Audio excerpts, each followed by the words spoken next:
I'm Kai, and I'm a manga artist from the UK. Today I want to go over drawing legs for your anime and manga characters. In this video we'll be going over super boring things like skeletons and muscles so you can get a hang of that, and we'll also be going over different body types and how to draw those when you're drawing your legs. The majority of the time you will be drawing thinner people when you're drawing manga, but I think it's cool to know how to draw other types of people too. Let's get into it. As you can see here, I'm drawing a basic drawing for my pelvis and my legs as a whole. Drawing the basic bone structure that is under what we'll actually be drawing. And it's important to notice because this is the underlying structure of everything we'll be drawing. Even if you don't know how to draw the bones per se, you should know the basics, like how the femur comes out of the pelvis and sort of affects the way that you draw the legs as a whole. You'll notice on the basic drawing that I've drawn here that the femur is the widest point of the hips, and it will sort of always line up with the pelvis. Naturally, in some places on these legs it's going to be more important to learn the bones, and in other places it's going to be more important to learn the muscles. So here we'll actually get into drawing sort of the basic muscles. I don't understand them too well, so just having a basic understanding is more than enough when it comes to, especially when it comes to drawing manga and anime. But naturally, the more you know, the better your stuff will be. Naturally, drawing the muscles and learning those is going to help you when you're drawing more muscular characters, but will also help you a lot when you're drawing a basic leg without any kind of muscle definition at all. It really does help that sort of where the major muscles are, and you sort of use that as an anchor point to draw your whole leg, and you'll know where your bumps are and the basic form of how your leg looks. I would suggest maybe while you're drawing legs, look at some reference on the side that has a lot of the leg anatomy that you'll be using, a reference that has a lot of the quads or whatever other muscle groups are in the leg that you want to really study. And like I said, I don't have a full understanding of leg anatomy at all, but I think just having a basic understanding of the basic forms, you have a basic understanding of where muscles are, it really does help when you're actually drawing a lot of the different things in general. And the shapes of these basic muscles are really interesting too, because they're like American footballs kind of, but they all like interconnected to each other, and that's sort of the way that comics do their muscles. I think Jim Lee was the one who suggested that you look at things like it's a American football, and it's really interesting because it's going to teach you a lot about the form of the muscle, it's going to teach you how they connect, and a lot of those things, And as you can see, I'm separating the muscle groups based off color as best I can here. And I think it will be interesting to show you sort of later in the video how all of this sort of comes together, and you can use it to make more interesting sort of legs as a whole when you're drawing different kinds of legs. And next we'll get into sort of drawing different kinds of legs. And first I want to draw a more heavy person, or a person who has more fat. And I think it's very interesting drawing these kinds of characters because the fat doesn't affect the actual bones under the form. So you'll notice in places like the ankles, it's still very thin like it would be on a regular sized person. I think it's slightly more complex than drawing just a bigger shape in general. I think just knowing where fat builds up and the different places that you want to draw folds and things like that can really make your stuff seem more appealing and also more realistic. And really just using more reference will help you when you're deciding where to bunch more fat and things like that. Next I'll be drawing a more muscular character, and you'll see the the basic musculature that we learned earlier today, but we won't be drawing the full actual muscles because that wouldn't be appealing at all. The thing is, we want to sort of hint at the muscles while not drawing them fully, mostly because it doesn't always look appealing when you draw the full muscle, to be honest. A lot of the times you want to stylize as much as you can. In addition, unless you're drawing comics, or maybe you're drawing something like Becky, that would be the only reason for you to actually draw the full muscles themselves. And even Becky really stylizes a lot of the muscles and sometimes makes up some muscles too.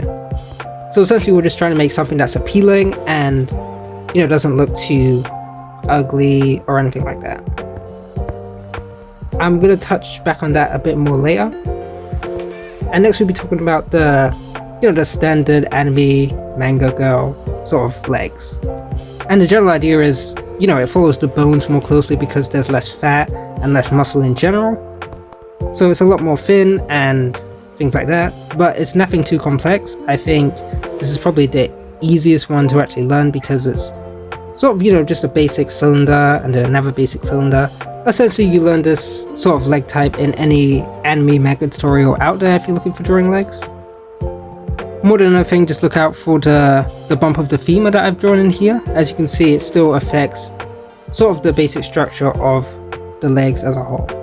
And next up, we're drawing the more muscular character, and as I said earlier, we won't be drawing the full definition. As you can see here, we're just outlining the quads and the other muscles. Even the knee, we're putting a lot more emphasis and making that a little darker here too.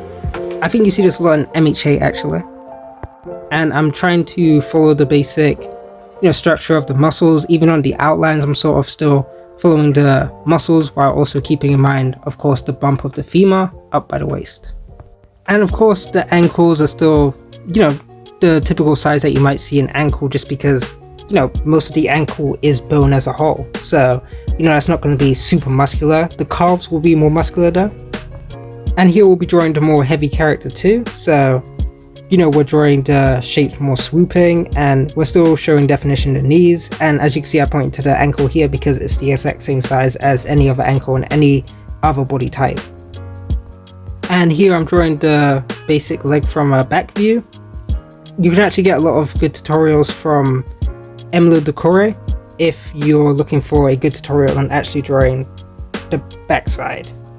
My own understanding of this isn't too great, so I would really suggest the Emily Decore video, and there's probably a lot of other videos out there that you can find, maybe one by Mikey Mega Mega.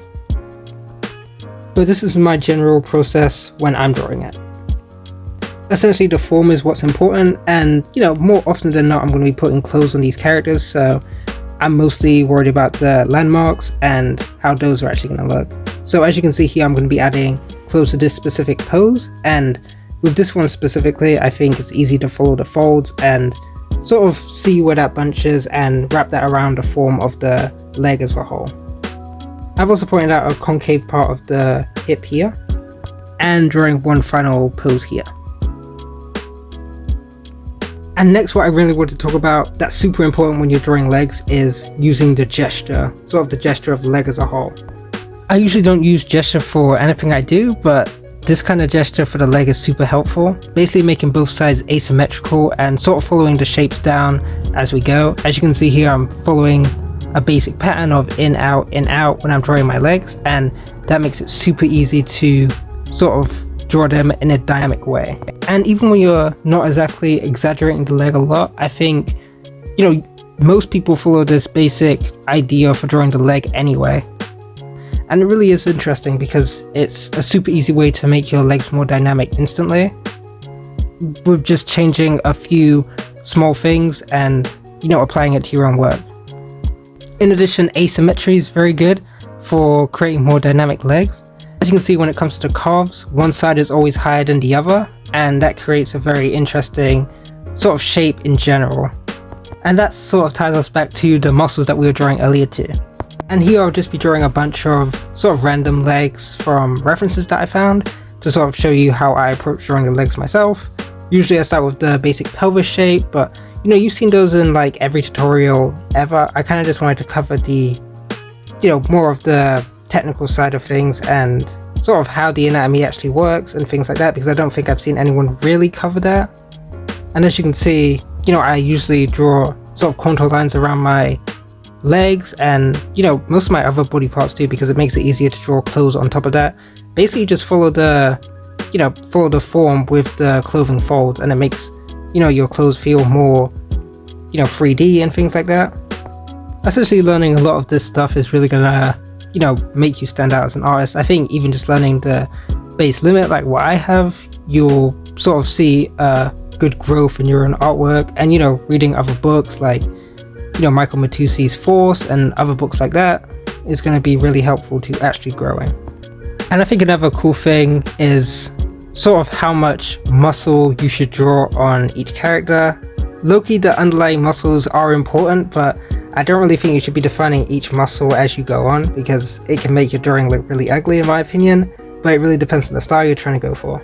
That's all from me. Peace out.